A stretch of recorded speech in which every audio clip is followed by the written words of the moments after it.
Welcome back to the Lanterne Rouge Cycling Podcast for our third weekly roundup brought to you by Join Cycling. We've had a lot of .1 racing this week. It heats up again next week, so we'll have the recaps and previews of those races, as well as the UAE Tour where SD Works were back in full force. Also, a lot of doping news this week, about 4 or 5 separate articles or pieces of news. It all came at once for some reason this week, as well as Unzue and Lefebvre asking whether we should shorten Grand Tours. My favorite topic of this week, a topic dear to my heart. But where are you, Benji? You're in Turkey.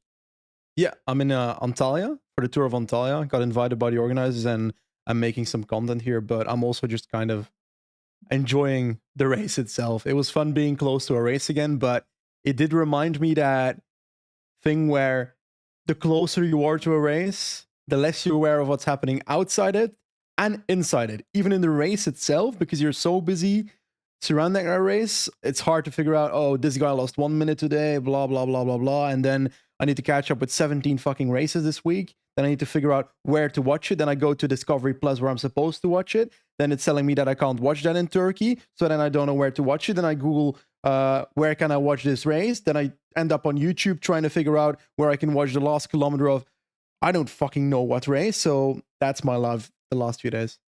I didn't know that on Eurosport Player they have ads on a paid player. Yes. I pay the thing and then there's advertising in it. And they can't even fill the ad slots.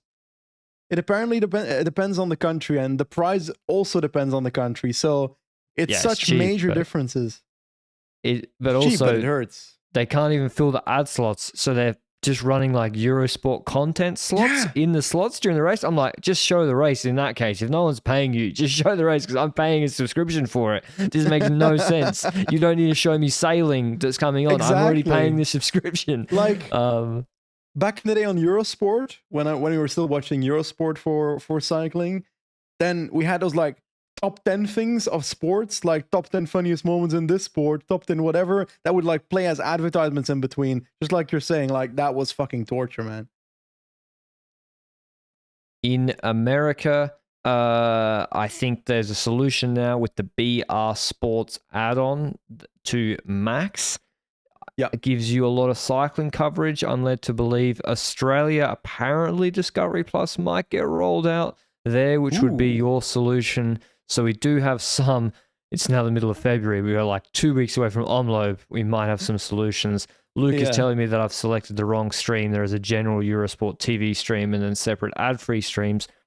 Well, that's not clear to me because I just click on watch and then click on Tour of Murcia. That's not a user error. That's a user experience error. That's the application. Like what? Why would they show the TV stream on the player stream if there's? Yeah. Anyway, I'm learning. At least I can watch it, I guess, legally. Most races in Andorra. Okay. Yeah. Speaking of those races, this week the biggest race was UAE Tour Women, which was 3 sprint stages, and then the Queen stage was up Jebel Hafit. We had SD Works here with Kopecky and Wiebes as an overpowered lead out with Guarishi, now like second last woman in the lead out. And then GC contenders were Riolini, Elisa Longo Borghini, who went 1-2 last year. No Charlotte Cool, so the sprints we thought would be a bit dull. That was the case. The first 2 sprints, Wiebes won easily. FDJ did try and get in the breakaway on one of the days and did get in the break, the first 2 stages.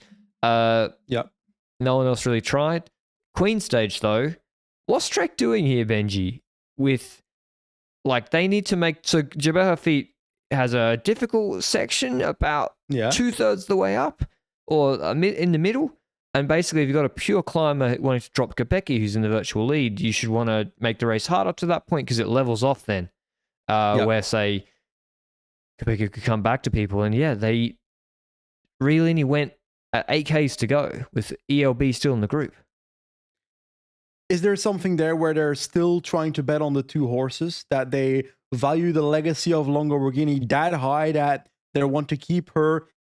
Galini's attack fails, but it's obviously going to fail if you do it at 8 kilometers to go with a larger group. So Yeah. I guess they're thinking it worked last year. She kind of did that last year and it worked, but the level is different here and the level is going up. They did her feet quicker this year by 1 minute and 20 seconds. Riolini beat her own time of last year and got put on 1 minute by Kopecky and Neve Bradbury in the end. So the overall level, like Brunel, is all going up. Were there different environmental factors? Like how was the weather compared to last year? They did more watts. Okay. Like Bradbury did a really good performance. Brunel did a really good performance. I would say it helped that Mavi Garcia in the middle of the climb just paced for like 15 minutes with everybody in her wheel. She did the same watts as Kopecky just about, but got put on 30 seconds because basically she got to the crest, led Kopecky there, and then Kopecky said thanks very much, got to the flat bit, and then dropped both of them and went across to Bradbury. So really good performance from Bradbury. Just Kopecky was way, way too strong. I sort of forgot how good she was on Tourmalet because I was so focused on Vollering last year in the Tour, but she still came 6th on that stage, and then a Uni Puerto like this should suit her more, and yeah, she wins, and SD Works dominating from the start. But I feel like Tourmalet is a thing that happens at the peak moment in the season when you expect her to be at her best. For some reason, Kopecky doing this in a technically lead-up race, which the UAE Tour technically is, that feels even bigger to me, winning on her feet, because that's an extra confirmation on top of what we already saw, to the point that I'm starting to consider other possibilities. I don't remember fully, but I already vaguely remember her hinting at the fact that she said, oh, it might be fun to compete with the riders on SD Works in the future again at some point. So contractually, I'm looking forward to what are they going to do? Or is she going to split up from SD Works at some point? And will that lead to more GC opportunities outside of that? Because GC Kopecky is much more real than GC Wout has ever been. Yeah, that's true. She's probably like a top 3 GC contender in the world. So she is. Crazy, right? Yeah, and she's out of contract. I was checking his Vibers. She's out of... No, she's not out of contract, sorry. So Vollering is out of contract, as well as Fischer Black, Blanca Vash, Unica, Marcus. I mean, usually in women's cycling, there aren't too many long-term deals. So it's not many riders are under long-term contract. Who do you think they keep SD Works? I know they got a healthy budget, but to have Viba's salary on the books and to pay Vollering and Kopecky, I'm not sure they're going to be able to keep both. And I'm not sure, based on what you just said, Kopecky said she'll want to stay. Yeah, there's like there's an interesting factor there, as in we heard some vague rumor.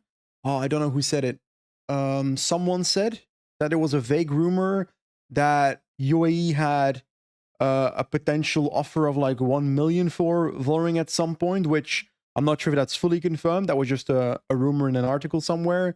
And I hope that Luke can figure it out while I'm talking. Marijn de Vries. Thank you very much, Marijn. That was a thing. I think that when it comes to value, she's probably worth that. Was that from me? What do you mean? Did I put that out like a year ago and then people report that as the rumor? Probably not. I think she said it came probably somewhere from sourced, someone, a director source than the man that's sitting in front of me right now on the laptop screen. But I think she's worth that. How valuable is Kopecky compared to Vollering? And I'm thinking like, I think Vollering's still more expensive. Yeah. But I think Kopecky is nearing the 700k in value. Oh, I'd pay Vollering probably 2 million at this point. If Vollering's a million. Yeah. 70% of her value seems to make sense. So yeah. I would pay. Vollering is so much better that she can just win the Tour de France, especially as they're making the mountain stages harder now. Like mountain stages this year even harder. She's gonna be unstoppable. Like she will unless they do something silly. Yeah, unless they do something like that. But I mean, if I was in charge of a team, probably I wouldn't have her wait for mechanicals of domestiques. So I'm not too concerned about that happening again. Especially if you got 2 million in her. She needs to win the race. I'd be like, listen, Chantal can fucking fix it herself. She'll make her own way back. Demi, you stay at the front. So, yeah, they're so good. And I think what like, pray to God that they split up the team. Like, this year might be a bit. Last year was a bit tough, I must say. This year, Kopecky on her feet already, not looking too great, and Weber's dominating the sprints. Charlotte Cool wasn't here, and I must say she didn't win them by 10 bike lengths. Consoni, if she was in the second wheel in Coponi's position, I think might have come close on stage 2. But the classics and the Ardennes in particular are looking like SD Works should run away with them. And then Vollering, it's if she wants to win all 3 of the big stage races. And in addition to that, Webber's pull on Jebel Hafid was pretty extraordinary. And on top of that, I think Kopecky and Vollering might actually be sprinting for the victory at LBL instead of Strade this year, because Kopecky hinted at her doing it or said that she'd be doing LBL, and if that's the case, then she can't fucking win that race. Sorry for the swearing today. I don't know what's up with me. In Turkey, I don't know. Yeah. Stage 4, we should mention... big shout out to FD Suez and the other team, Phoenix de Koenig. Phoenix de Koenig, whoever's the director at Phoenix de Koenig and FDJ Suez, particularly you saw in the Tour de France Femme last year where they nearly won a stage and then won the next day, Phoenix de Koenig. FDJ Suez got in the break twice in the sprint stages, 2 of the 3 sprint stages this year in the UAE Tour, instead of just waiting for some sprint with Vibers, and they won. They won stage 4 with Amber Crack. They called the Peloton's bluff. They called SD Works, who were down a rider's bluff. I can't believe more teams don't do it. Like, if you put... The Tour de France Femme showed last year where so many breakaways all of a sudden won. Bauernfeind, Norsgaard, De Wilde, Van de Velde. That if you put a modicum of pressure on SD Works, that they will not be able to chase or look to other teams to chase. So... Sarah Tizet, other teams. Movistar did try on her feet, I think, before. But yeah, it can work. It's not impossible. Gladys Verhulst, I think, tried one day. And yeah, Kruk succeeded today. So big shout out to them. Yeah, for certain. I think Cornelis and Wouters are the 2 DSs in the team of Phoenix this race. And Barret for FDJ. So shout out to those 3 people at the moment. They deserve the little shout out here. Don't know who of them invented it, but... I couldn't have stomached a sweep, so I'm glad that someone else won the stage. But in terms of GC, Kopecky wins 13 seconds ahead of Bradbury, who maybe with a Bauernfeind setting a harder pace early. I don't know. Could she have put Kopecky under more pressure? Garcia finishes GC in 3rd on 44 seconds, so I think she'll take that as well. She is... not on a new team. There was the merger, right, of Liv and Alula's women's team. So she's sort of in a new structure, I would say. 40 years old, getting the job done, 3rd in a World Tour stage race. Congrats to her as well. Any other women's cycling news? I'll takeaways from this, Benji. Anyone poke their head out to you as one to watch in the future? I'm just disappointed Cole wasn't here. First Me of all, too, yeah. That's like sick, right? the thing that I was kind of disappointed by. Yeah, she was sick, but I really wanted to see that. And I know obviously Kopecky is the big name there on Jebel Hafid. But if we take a look at the full results of that top 20, I guess I expected more on a stage like this from a Szczesny again. Like we've said this a few times. Crashed the base. Okay. I didn't see that one. So I don't know, like at this point, I feel like Little Trek should 100% pull the card of Rialini more on these stages. That's just she one should be thing the that I need leader. to hammer in. Yeah, in the Boston today, she's the leader. We've got to drop Kopecky. She's got to go on the steepest part of the climb because she's super light. I think 5th rider, vaguely remember Marion Bunel or something, French rider, 19 years old. That's a hell of a performance from Saint Michel rider. So no offense to Saint Michel, it's a solid Conti team. But if she goes to a World Tour team, she most likely will make a proper step up again, is my expectation. So that's a rider that I'm intrigued by, and I hope to see a bit more of her later in the season. Got 13th on the Wollonga Hill stage as well, so it's not coming out of nowhere either. But 2nd on the Wollonga Hill Challenge behind Gigante on that event they did. So that's not in the results anywhere. So she's obviously very, very slight, like Rialini, not quite as small as Rialini, but very, very slight. So I'd say the hustle and bustle is a problem for her and the flat, but if you put her on a steep climb, she seems to go. So she's, in her last year of her contract was Saint-Michel Mavic Aubert 93. That just rolls off the tongue, that team name. I'd be interested to see if FDJ or Cofidis, surely they'll be knocking next year. Although Saint-Michel actually, in the French races, there's usually a group one when it splits up, and there's usually a rider in there. I'm always by them, to be honest. They pull it. As you know, Benji and I are doing the Flandrian Challenge, or at least attempting it in March in about a month to the day, and I am using the Join Cycling training app to get me in shape to actually complete the 300 or so Ks over cobbles in rainy conditions. There, 410. Is it 410 Ks? I can't count.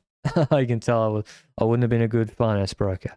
I just said it was 300. I just 100, only 110 Ks short. I'm sure those 110 Ks will hurt, but I put in the right number of Ks in my Join Cycling app program. When I decided I'm doing the classics program. I teetered towards the 1 day program or the classics program. We're doing the cobbles, the classics program. So I put in the Ks I'm doing, the meters of elevation gain, the days to my event, and it adapts and creates the training plan catered to that event with the days leading up to it to get me in the best possible shape for that event. I put in max availability, but I haven't put in pro because that'd be too much. That's what I like about Join is that like I can kind of self-coach within the training program, because if I put in max availability and like max level, like pro level, now I can't do 20-hour weeks off the base of what I've been doing. So I'm intermediate with good availability, and this week I did some actually they weren't nice at all. I did some VO2 intervals at altitude, and they were effective, but they were hard, and I enjoyed them. But this in the winter and in the snow coming this week, I'm gonna have to crank out 3 hours down, let's say. Anyway, if that's not, my plug isn't enough in my experience, because I really enjoyed it and I haven't stuck to a cycling plan like this really ever. So it certainly worked for me. I think it could work for you as well. Listeners to Lanterne Rouge will benefit from a 30-day free trial period. You don't even need to use your credit card. And before the 30 days is up, Join will email you to let you know it's about to expire and offer you a 6-month subscription at a discount. And I must say, compared to competitors in the market, compared to a real-life coach, the pricing of Join is very, very competitive, in my opinion. But you can do the comparisons yourself. But I think, and then another discount on top of that is very, very competitive. So go and check it out. If you're cycling or want to get a bit fitter or want to try out a structured or even flexible and adaptive training program, because I've really enjoyed using it, and I'm glad to have them sponsor these weekly shows. Now let's go through these men's results for a second. Tour de la Provence, French race, 4 stages. Mats Pedersen basically dominated the first 3, and then kind of unexpected, Tom van Asbroek won the 4th one, ahead of Sam Bennett. Didn't see that one coming, but Bizarre. Van Asbroek's always like a good teammate in the team of Israel, for example, at the moment, but also in the career that he had at every team he was in. So it's nice to see one of the good guys take a victory here. Not that Mats Pedersen is not a good guy. He was doing a lead guy, out. So, yeah. Leading out Hofstede. He was doing a lead out and the finish line came too early. And he won. What is that because they thought the finish line was later and that's why all the sprinters finished behind him, or is it because I don't even know. Maybe they're going for UCI points. That really wouldn't make too much sense, I don't think. But no, I think you're right there. But it was a good finish. Yeah, it was. It was good. Just like with UAE Tour, it was good to see someone else win. Pedersen was just too good for everybody here. Like these uphill drags and shit weather, like without the big guns here, he's just going to clean everybody. Yeah. Obviously, young, talented French rider Zangler. I was hoping, I did think, okay, like to take that next step when on the Manosque stage where Pedersen pulled. I was like, you got to come out of his wheel and beat him here. But he didn't. But he finished second on GC, and Raul Garcia Piana third. Is the Manosque stage a bit of an example of what Milan should have done on the last stage of Valenciana, where he should have started attacking or sprinting early or going early and spending some of his energy knowing that he can dominate the sprint anyway? Because Pedersen does that in BMRC Classic last year, now again in this stage, and hell of an impressive victory, one of the most impressive ones of the season, and love seeing that. But expectations for Pedersen, I won't say that Cor Vos changed that for me. I've still got the same expectations for Pedersen. I expect him to be a competitor in MSR. I expect him to be a competitor in Paris-Roubaix. RVV is slightly difficult. You can only beat who's in front of you, but if you're being uncharitable, you would say, he's beating up in the French Farmers Protest Classics the last week and a half. They literally had a protest in stage 1 of Bessèges. Yeah, that's true. The Farmers Protest Classic. So, listen, I support, and they're in Catalonia too. You support the farmers? Go for gold. The the Catalan farmers, they tell you the time, the day. Like, what more can you want? Let's not do that. There's not much cycling in Catalonia, yeah. At the until Volta Catalonia, it's all in the south. But what was I talking about? Yeah, I mean, to your point, does this mean I think Pedersen's going to drop Van der Poel on the Poggio? No. In fact, is he too good too early? I don't know. I think it doesn't. I think he's always kind of good in these races, so it's just good to see him win. What do you think about his anti-altitude mindset? As in, he said, "I won't do an altitude camp. Fuck that shit. If my coach says it, I say no." He was pretty strict about it. Like for classics, not everyone does it. For GC, it's seemingly so important that everybody does it. Is it for classics that important that every rider should do it? It depends. Like, if you do it and you're mentally completely cooked, then no, you shouldn't do it. And he already could have, he's still, if you look at his classics results, an elite classics rider. He's won the world championships. For sure. He's podium Tour of Flanders. He would have won Roubaix if Rowe didn't take him out. No offense to Rowe, but don't get be careful with that. He could come to on his Instagram story. Remember afterwards. Yeah, physically, of course. If Pedersen did an altitude camp, was doing the hardcore nutrition stuff, physically he might have that 2 to 4 min watts per kilo that he is missing in the classics. Got dropped on Kemmelberg and co in Gent-Wevelgem, but he also wins a lot of races and he also has an incredible rain buff. So maybe he just needs a really wet and cold Tour of Flanders, and then all the guys who've been on a calorie deficit before altitude waste away. I don't know. So I would say I wouldn't change too much with Mads Pedersen. He's kind of doing his own thing. I would be. What do you think about de Klerk? Seeing de Klerk in different colors was strange, right? Very different. Yeah. It's so weird. They didn't need someone like that, though.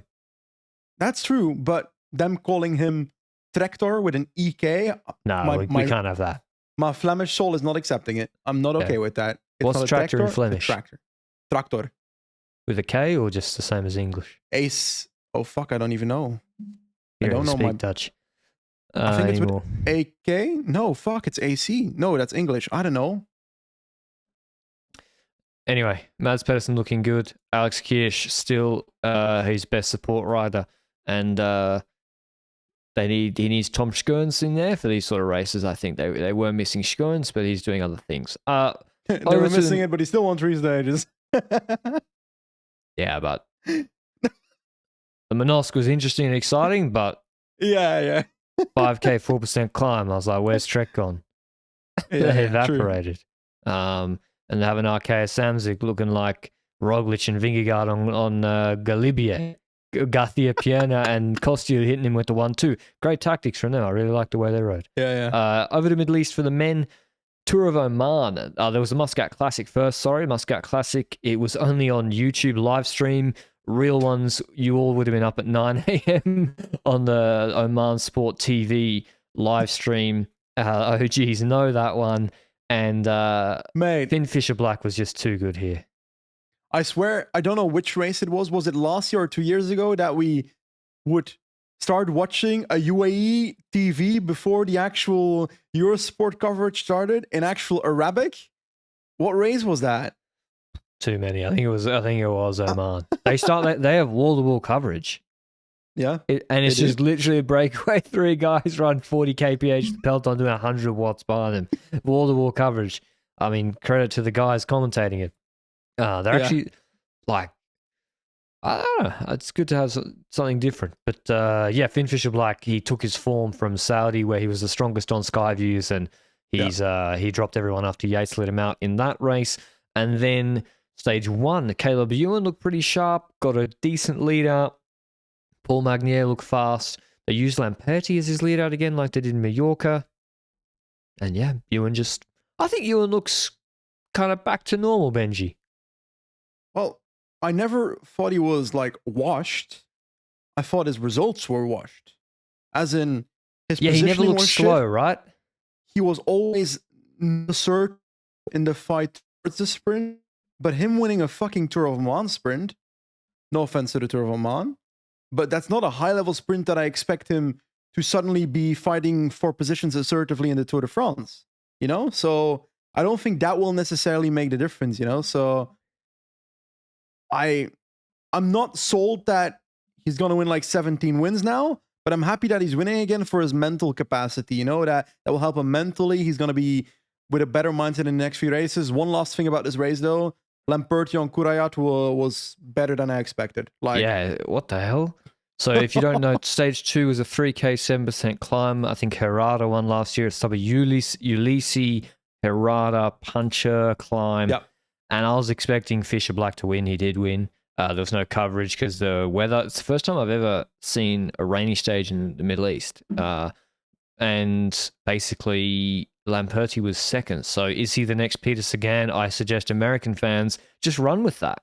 Just say that in Richmond, when Sagan won, the idea of Lamperti Sagan 2.0 was born, and here he is. So Lamperti is the next coming. But yeah, that was a very, very impressive win indeed.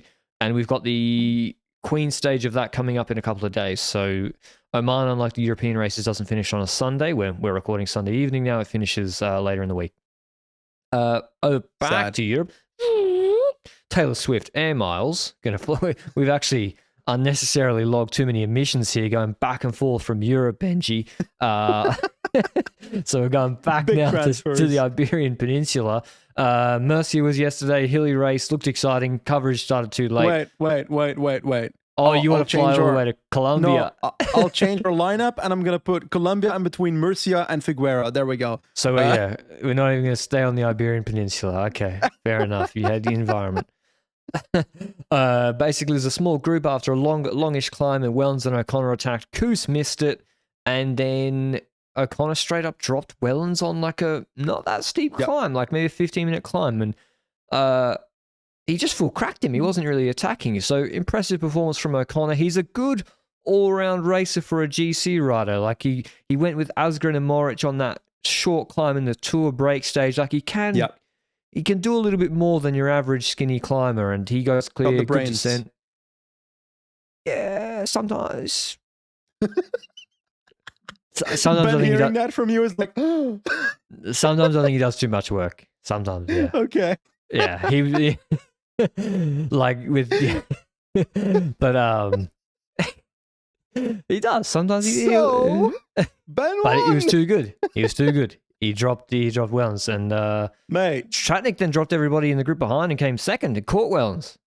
Jan's on point, but also he was on point going into the classics last year, and I just hope that he has a role a bit higher up in the Jumbo lineup, even though it's very difficult because they've got amazing riders all around. But I just like Jan Tratnik, so I want to see him roam the streets of Flanders in the front. But he's in all the classics this year, don't worry. Good signs for Tratnik and Wellens. I'm looking forward to them in opening weekend, etc. Tour Colombia. Back to we haven't gone there yet. South America. Cavendish won a stage. Gaviria won a stage. Well, first of all, the lead out of Astana looked absolute dog shit. And then suddenly it actually looked very good. But then again, it's not again. It's against the Estonian national team. So I'm not sure it really counts. I don't know, but Lars is there a sprinter, I think. Okay. Why is the Estonian national team in Colombia again? I think Kyle has told me some reason. There's some not a political reason, but there's some like someone knows someone. Friendship politics.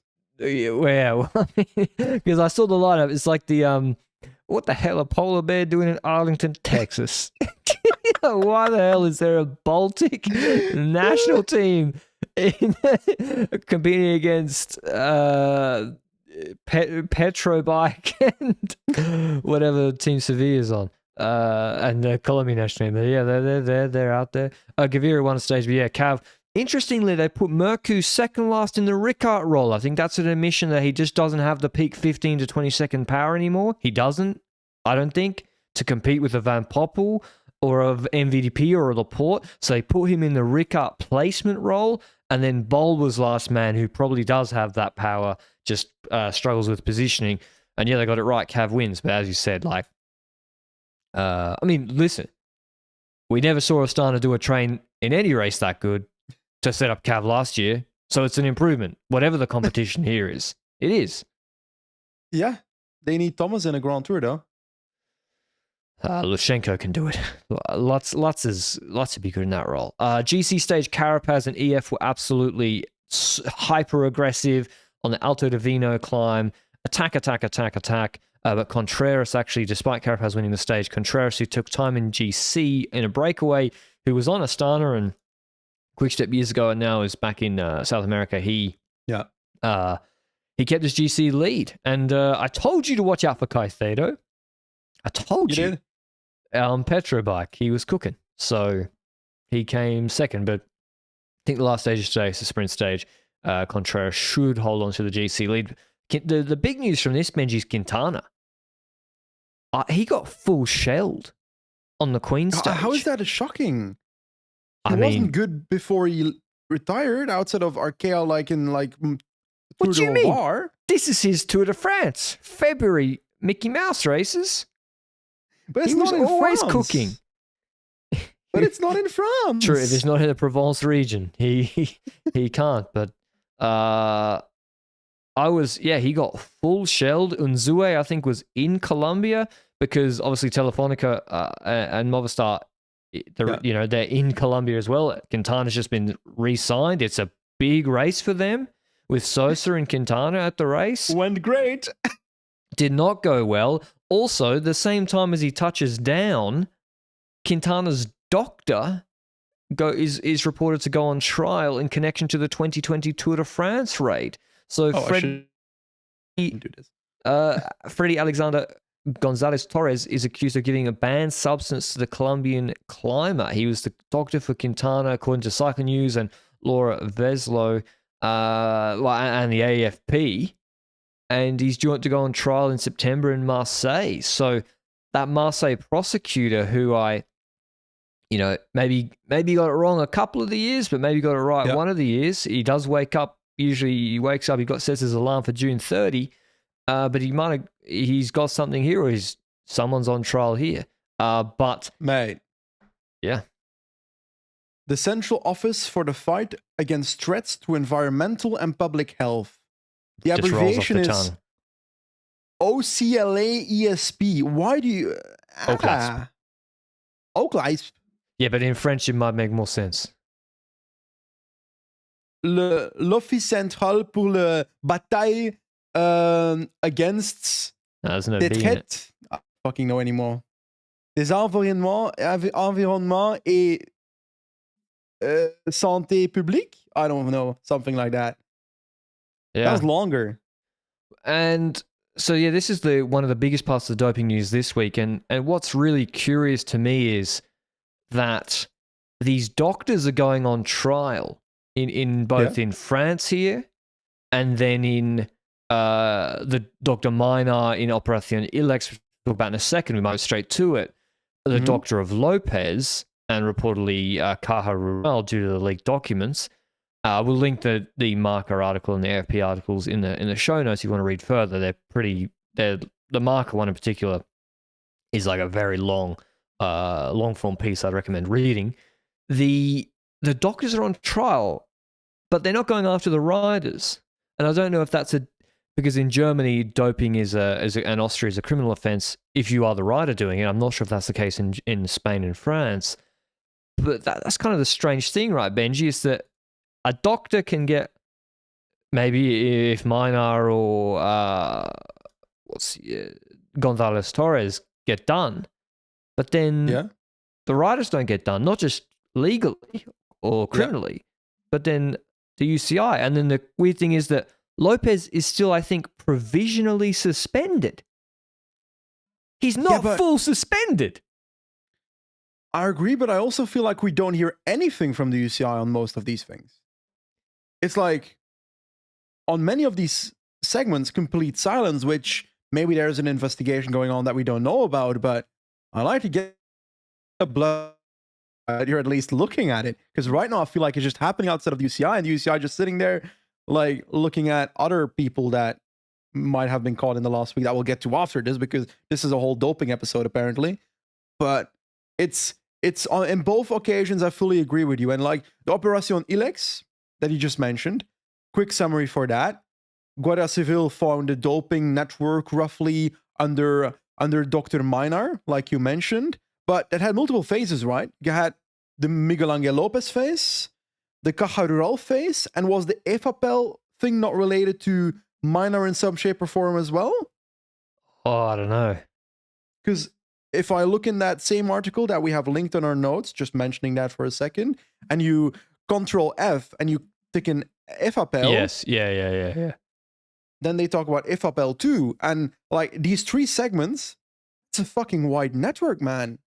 And it expresses as well in the article that there was exporting of whatever is included in this article when it comes to consumable stuff to 3 regions all over Europe for these specific stakeholders in this. And it's just an article that you have to read. I literally can't explain it. It's so much. There's so much in this article. Because they have the I'm leaked scared documents. of missaying it. Well, they have. Oh, it's like Dr. Minar was basically Dodgy. Yeah.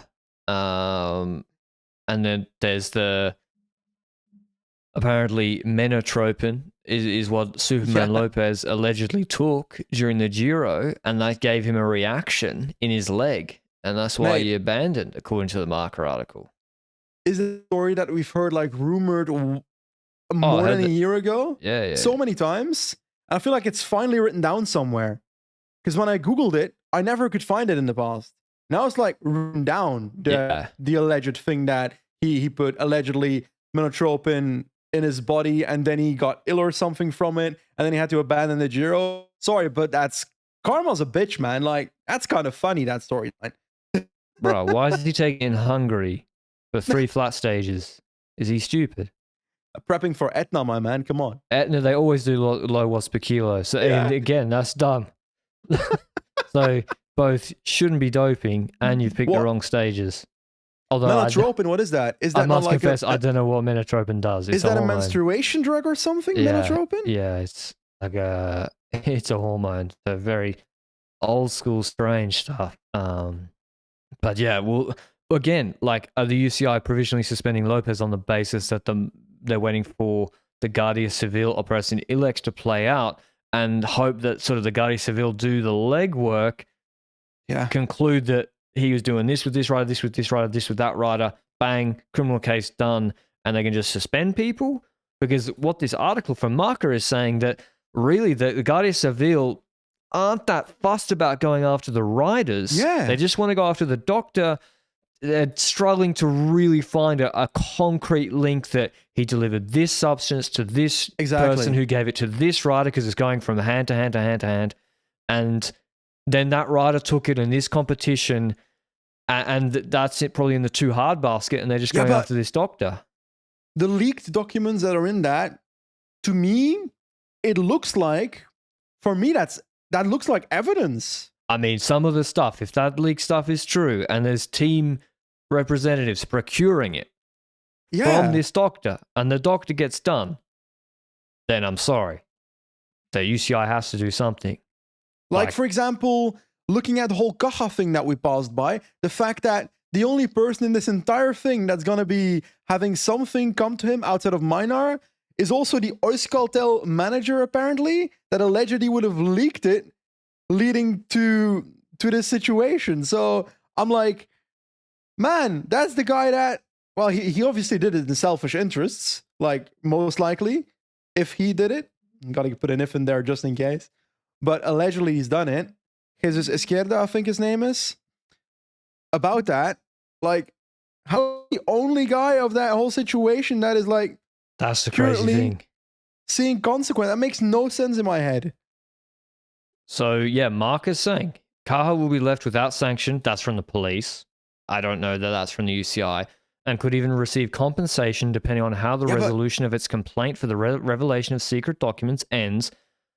Because after the interested leak that showed conversations between several of its cyclists with Minor, the leak was with the intention of damaging its image. The legislation in Spain says that in these cases, the final recipient has no legal repercussions and is a victim, i.e. Kaha. Jesus Escurdia, former manager of Euskaltel, he left straight after this happened, would face a 4-year sanction if it's confirmed that he's the one who leaked. So, calling Kaha a victim is a fucking joke, man. I guess the principle is this was an ongoing case.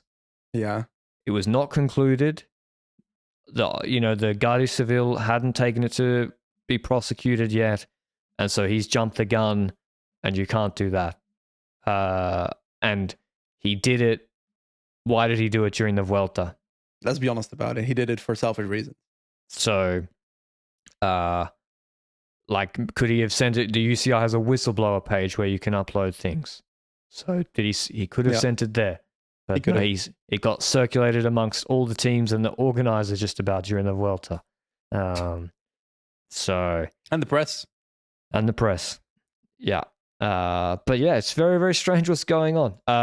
In terms of Quintana, I also think it's like, remember when I was saying, okay, he took tramadol, but then he got blacklisted for a year, and I was sitting here going, why? Like, he's good enough to be on a team, he's training, why is he blacklisted? And then Baudin gets, no suspension. What's the go? It makes you think like the peloton or the teams, they know something more, or they don't know, but they're a bit more clued in. Unsurprisingly, they're a bit more clued in than the public about things that might be lurking or happening. Maybe they weren't, because maybe this was a huge shock to Movistar and Unzue, this being announced this week, because certainly not news they would have wanted to hear. Should we round off the doping news, Benji, because there's so much of it this week? Talking about doping again, Tolg has apparently tested positive on his A sample for anabolic steroids. So androgenic steroids, anabolic androgenic steroids. So basically just the same steroids, thing, just steroids. Which that's during his time where he was at Trek, not during his time at Sapgal. Because if it happens at Sapgal, no offense to the Portuguese circuit, but we're kind of used to that. We're kind of used to the Portuguese circuit having they never pop. They never pop. That's the crazy thing. They never popped, and then the police raided their houses, and they had a treasure trove in there last year. Yeah, that's true. That's true. I was like, what that's the fuck? Thing. They don't get caught red-handed. They get caught red-handed at home. Going on. Yeah. But first of all, is the Portuguese circuit the cleanest it's ever been? Knowing that a Vorarlberg rider won the Tour of Vuelta Portugal last year? That's an aspect. I think genuinely, like, all jokes aside, I think there have been some steps to clean things up, because I think so too. It was the Wild West, like, in the last 5 years. But the reality is here, Benji, the serious thing about this is this goes against Trek, which is this is what is so, like, we can talk about Vorders being mad at Igita not using a Cannondale in an event at a Grand Fondo in November. This here, if he gets fully sussied, this goes as a strike against Little Trek, I'm pretty sure, because he was still under contract with them and the season hadn't ended. But correct. By the middle of November, when did he test positive? 27 November. He's done. He's with the new team. He's given the Trek bike back. He's given the kit back. That's it. October 30th, probably see you later. But this goes against the Trek team if it goes through. So that's real reason to move the date for the seasons to October 30. Is that another argument towards the whole thing of, like, the season should be divided differently, as in and then October Because if you pop in the end of the season in November, December, then you're literally striking against your own team, even though it might not have been with the old team. We don't know that. That's something we don't know. That situation is behind the scenes, and that we can't know. But he was one of the stories this week. We had Bonamour being sussied. That's how you wrote it in the title. Being sussied for biopassport violation. Basically, an abnormality in his biopassport. If you don't know what a biological passport is, basically kind of like they know what your normal values are, and then they test every now and then. And if you suddenly have abnormal values in your system, then they know something might be off. And with some riders, that means doping. With some other people's, that might actually be a medical condition, like we had Torsten Tran, but that is rare, eh? That is rare compared to the doping side. Yeah, that would have been more like the doctor saw Tran's bloods and was like, "Holy shit, you got, I don't know, some markers for cancer is out of line," and called him, thank God. So, but yeah, the look at your hematocrit, your free reticulite count. I don't know. I have to look at Horner's when he released again. A free for live and the Alacon. If you want to look at the. You can look at some of the arbitration for the CAS hearings. Jaime Rosson, who got done. They really stepped through in that judgment, all the parameters, and that was a biopassport successful prosecution. One of the most recent ones. Because remember, I think Kreuziger got off. He successfully defended his biopassport. So they are hard if the person suspended really mounts a fight. It goes to CAS, and it's a tough fight. But Rosson and I got to make sure I got his name right because we're talking about doping. Yeah, I got it right. Jaime Rosson, got it right. And who was the fellow that beat Froome in 2011? And because Froome was clean, he got the win. Kobo. And Kobo got done on the biopassport, but he had no money to defend it. But I'm pretty sure man was too broke to defend himself. It was. It's like Ulysse versus Froome comes to the salbutamol. Yep. Yeah. So it's whether Bonamour has that kind of cash, because the biopassport are the ones. It's not like when you test positive for anabolic steroids and then the B sample confirms it. It's like, well, unless you can prove contamination, and then you're still probably getting suspended, and it's going to get your sentence reduced to 2 years. With the biopassport, there's more room for interpretation, but I dare say the UCI doesn't often go for a biopassport suspension. So when they do, one assumes they have seen something. But wait, that's just something with to monitor. suspended, you actually meant suspended, just to be clear, not suspected or something like that. No, not suspended like means suspension. Okay, yeah, man, that's Everyone very knows different. That. But no. Sussied is an Among Us term at this point. I don't know what Among Us is. Really? We got to change that. But yeah, the UCI was a short release, said unexplained abnormalities. Decathlon, Agitaire La Mondiale say that it relates to a time when he wasn't on the team, I believe, so beforehand. So that was an incredible amount of doping news. I don't think we've ever discussed doping for this long on the podcast because it's all come this week. Is that a sign that something's wrong? I think that's an important question because I feel like in the last year, there's been more doping cases publicly. Is that a sign that something's wrong or that UCI is doing something better? The only recent one is Tolhoek, no? Yeah. Quintana's relates to 2020. Lopez relates to the 22 Giro or before. Yeah, but that's not UCI, of course, so that's different. True. Bonamour relates to earlier. Hessman was relatively recent. True, Hessman was in June. Who else? I don't remember. So it does feel like from when we started the podcast, 2020, 21, I don't remember us talking about people getting suspended at all.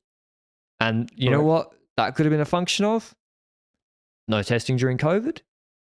The reality is testing was lower during peak COVID, 2021. Correct. And so maybe with the ramp back up in testing, maybe, Benji, the ITA is better than the previous body. Because the previous body was, I can't remember their name, CAF or something. Center for Anti-Doping Federation, and the UCI moved it to the ITA, which is the International Testing Agency or Authority. Maybe they're better at their job. Maybe they're more aggressive. Maybe they're more willing to, on a marginal case, their threshold for no, that's over the threshold, and we're willing to fight it in court because we've got more money. Maybe that's the case. Now, I'm also hoping that Luke can help me out here, but I vaguely remember reading an article recently about the amount of testing labs for doping they have in each continent, knowing that there's apparently only one registered one in Africa, in South America, and in one other continent, and that they're mainly centered all in Europe, and that to be like an actual potential positive, it would have to happen at one of those labs, which would make it...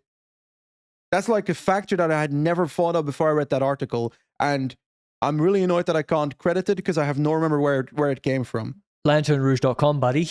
Raul did a good article. Yeah. Really? Originally, oh my yes. God. So if you want to, like he did about a year ago, Raul did a lengthy article analyzing the WADA anti-doping testing figures report, which related to 2021. So this is now 2.5 years ago. But it is interesting, and you can see the massive dip in samples taken during 2020, not to zero, but a big dip. And what Benji's talking about as well is there is a massive concentration of appropriate testing agencies in Western Europe, excluding the Iberian Peninsula. So France, Germany, Belgium, it is well covered. But then the whole continent of Africa, as Benji said, has one in Bloemfontein as of 2021. So Africa's pretty big last time I checked. And then South America and Central America has one in Rio de Janeiro. And there's in Southeast Asia, Sydney not even in Southeast Asia. There's one in Beijing and one in Bangkok, I think. So, yeah, it's... you can see the disparity, and then if the sample takes too long to get to a testing facility, it's invalid. So that's a problem. But yeah, I'd encourage you to read that article. We'll link it down below, just with some of the WADA's aggregate statistics that Raul's pulled out and looked at in cycling. Like, for example, cycling appears to have quite a lot of testing. The teams pay a lot of money for that testing, their contribution to it. In out-of-competition anti-doping samples in 2021, in all of sports, cycling had 18,000, which is 4,000 more than football. And I would be surprised, haven't seen the numbers, but I would be surprised if there were more professional cyclists than professional footballers in Europe and the world. So, so per capita, compared to, say, other sports, it's testing a lot. Yeah, we know that. Cycling has the legacy that it's carrying. Football and other sports have never hit as hard on doping. Maybe tennis is one of those where it's still brought up quite a few times. That's the other sport I think of when it comes to doping's pretty because prominent. Big players got done recently. And athletics, I feel athletics like is in a bad place. Yeah, to me, athletics feels like where cycling was in 2008. Yeah, so I don't know, man. There's so much doping news, and I, as a viewer, obviously don't like that. I've never been of the opinion that the entire cycling world is clean. I don't think that's possible. I will never put my hand in a fire for a rider either. But it's also like you can't. That's on that point. Like Alexander Kamp's tweet, and then he's deleted his Twitter account, and defending Tollhook.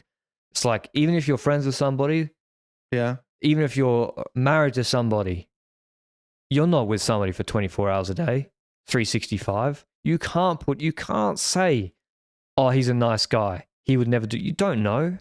So I agree. We've got to have the rigorous testing.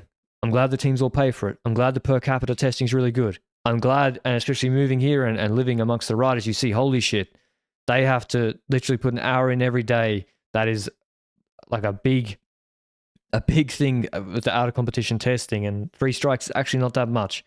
But still, people are gonna try to cheat the system. Always. That's the reality. I'm afraid. Even in football, they woke up this week, Benji. Football woke up, and Gary Neville was on their pod with Keane, and they were like, listen, there was when Sammy Sanchez was cooking, and all these Italian guys were going super quick, and they had the same doctors. We played against these guys, and at the end of 90 minutes, they weren't out of breath. Do you reckon something was going on? with 10 times the prize money on offer. I mean, fucked, but what can they do? Gary Neville's like, I can't name the teams, I can't name the clubs. What am I supposed to do? And I feel for him. I get that. But yeah, it's like football fans are not gonna. No one says. Remember, Brailsford comes over to Man United and listen, Sky, the comms and what happened. Like, don't pretend like you were lily white and then have all a House of Commons report come out with those findings. But then Brailsford comes over, people are like writing articles, and they're good journos. I grant you, they're good journos. Yeah. But there's articles about Brailsford and Sky, and them being the problems with Sky with doping or grey areas. Like, Guardiola tested positive twice, didn't he? And Man City, so like, come on. I never see articles about that. So it's like cycling even gets tarnished when it goes over to football. Yeah. I've been on a heater, sorry. I fully agree. And it's also, I think, good that we're going through this topic thoroughly as well. But talking about cheating the system, I think we should step over to a new topic that is also about potentially cheating the system that might be put in place if certain people get their choice in this sport. Like, for example, Mr. Patrick Broe wants to shorten Grand Tours. Oh, traditionalists are crying in the viewership right now. We're losing viewers just thinking about it. But we had some comments on it. Like, you brought it up ages ago, right? The shortening of Grand Tours. Yes, has to happen. We've actually had people, stakeholders in the teams now, talking about it because the whole OneCycling thing has brought it to the forefront as a potential option. Unzue was the first one that... I couldn't believe it. Unzue? Me and him aligned? Well, he also signed Quintana, so you're aligned on that as well. Hey. You're basically best friends at this point. Yeah. I will say, the one too far for me is the calls for substitutions in Grand Tours from Unzue, because you're always going to have people that try to cheat the system. And if I'm a team that has a sprinter, I'm like, oh no, Caleb Ewan got ill on stage 7 in the first week, and there's now 14 stages without a sprint stage or one sprint stage only. So I got to put in a mountain domestique now. Oh, so why sad. Couldn't you just have subs? But don't even skip that and just make it like football subs. Like, you don't have to have a legitimate reason. You just say, I'm pulling him. Intricacies come into that. What happens with GC? What happens with those riders in GC? Are they going to the put sub on the riders? lowest? Yeah, they go to the lowest time, yeah. Okay, that's one thing. Second of all, that takes away the endurance side of things. So Sepp Kuss can go on an altitude camp for another week and a half before he shows up in the last week and a half for a race. I don't want to see that. I want them to get through the first 2 weeks, overcome that challenge, to be able to do what they have to do in the last week. And that's part of this fucking sport. That's the whole thing. Now, if it's not 3 weeks, a Grand Tour, and 2 weeks, then you're going to have substitutions in a 2-week race? Sorry, but what are you going to what are you going to do next? Substitution in a 1-week race in the 4-stage Tour de la Provence? Like, where's the limit? Is the limit Grand Tours with substitutions? Because that's what they're saying. But if the Grand Tours is then suddenly 14 days, then it's shorter, and I'm not a fan. See, and Zue was talking about it because he was saying, because he's thinking about Enric Mas crashing stage 1 last year in Bilbao. But then I'm thinking, how much he's thinking, I want to replace him, but like, how does it help? So you're going to replace him with your 9th best rider, who's like your fill-in, who wasn't good enough to make the tour team in the first place. How much does that really move the needle for you? Like, I wouldn't say it would move the needle too much. Now, maybe he's like, well, maybe Mas can be subbed out and then sub back in for the 3rd week after he's recovered from his injuries. He does have a legitimate point in that, well, because of the way cycling's set up, if you if you're 50-50 that you have a concussion in a stage race, why would you stop during the stage? Like, you're not incentivized to do that. Why would you stop so you can get checked out at a medical facility? I don't mean on the side of the road with a pen with the eyes. I mean properly checked out. You won't. So you'll ride to the finish, possibly concussed, risking, if you crash again, a serious problem, and then you'll get checked out, and then you might get pulled. But that's the sort of more serious point about what he was also saying. I'm not sure he really meant it. That I think he was more coming from Enric crashed out, and that was really annoying for us. But I think there is a legitimate question about how to deal with injuries during stage races. I think that I agree with that point, but I also think that that's just part of the sport. And that's more the mentality in the sport that is wrong and not necessarily the rules of the sport. As in the fact that riders, the traditional thing of like, I need to finish this race at all costs. So I've got 2 legs. Now I've got 1 leg left and 1 arm. I still need to finish the race. That behavior needs to go. That's not related to there needing to be a substitution role. Teams, races, riders, it should just change the mindset. Yeah, but if the riders, they're not going to change the mindset because this incentive structure won't let them. And then it's the team car has to, but the team car might not see how hard they crash. Yeah, but it's a team's responsibility to look after their health. And you're talking about after the stage, skipping at a medical facility, stuff like that. Sorry, but then that is the responsibility of the team, not looking after their rider's health. The technology's got to exist here. I've been doing a lot of just throwing up startup ideas out to everybody. So here's another one. I'm sure it already exists. A helmet. So there should be standardized helmets where it has in rugby, they got mouth guards that do this already, and they use them this week for concussions. Helmets that show the severity of the impact in force when it's hit the ground with a rider. And then that data is immediately relayed to to the race doctor's car. And then the race doctor says, his head just hit the ground, or he just suffered this impact. Out. Could be a solution.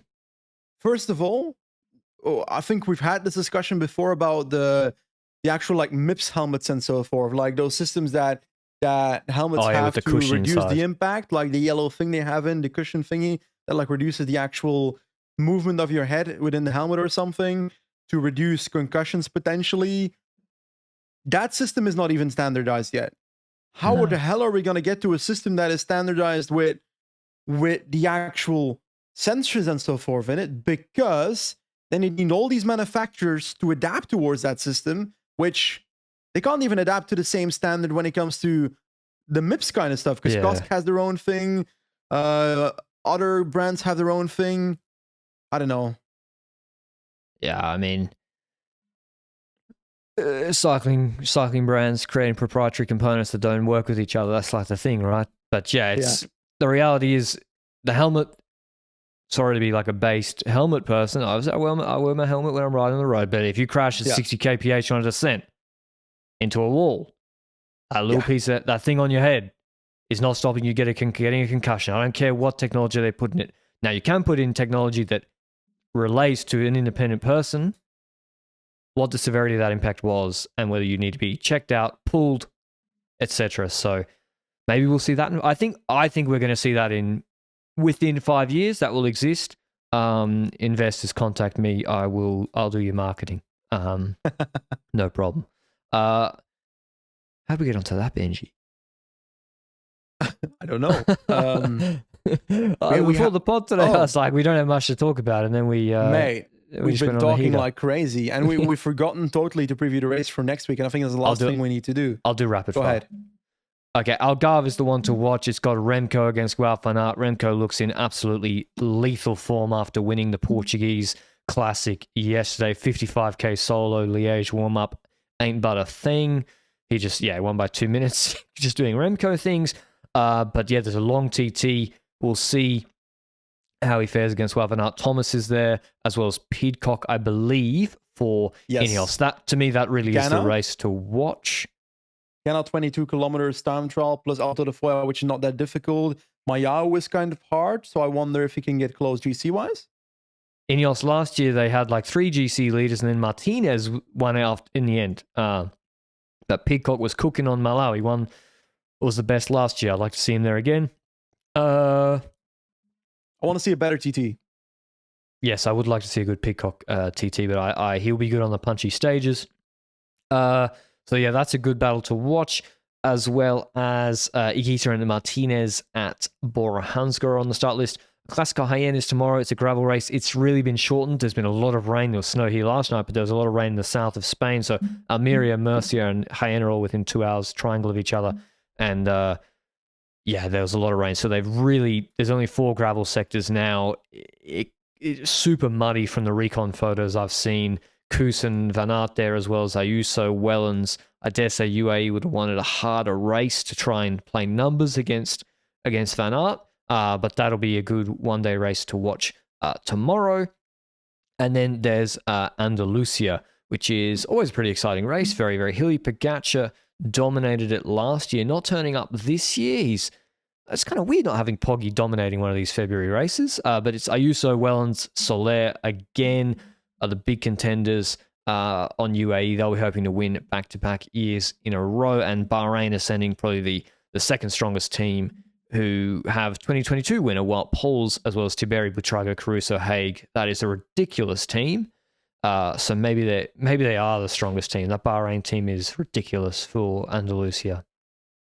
Yeah, that is true. It's quite a bit of very strong teams there as well. And like one race that I've kind of like skipped over this year in my head is Alpes Maritimes, you know, because that's one of those races where Quintana was the one that really spiced up the GC fight there, and now I feel like we're going to be seeing, those are actually good days. Yeah. But Alpes Maritimes and Livar, I feel like, I don't even know what the parkour is this year. I'm not even going to pretend I do. It's like 2 stages this year, no? 2 stages, yeah.